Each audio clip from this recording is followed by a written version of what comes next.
I missed being the person who I was when I met my partner, when I met the kids. I wanted that person back.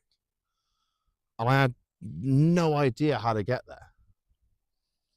And I thought for the longest time that something was wrong with me, that I should be being better than this.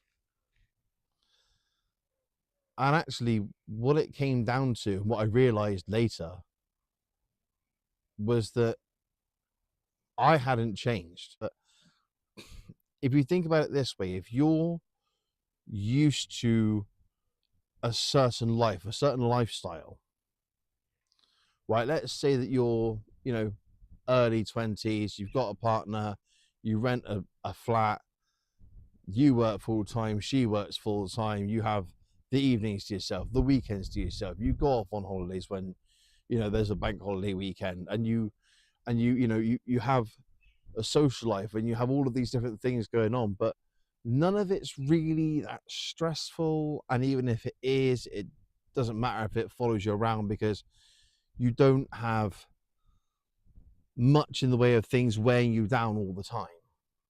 That was how it was for me before I met my partner, before I met my kids. Not carefree and easygoing, but a lot less responsibility at that season of my life. So if you flash forward, come forward 3 or 4 years to where I was then, 2 kids, a job that I'd completely end up hating, there was nowhere where I could just go and exist in an environment that the old version of me lived in nearly all the time. Because the environment wasn't there anymore, the person I was in those environments wasn't there anymore.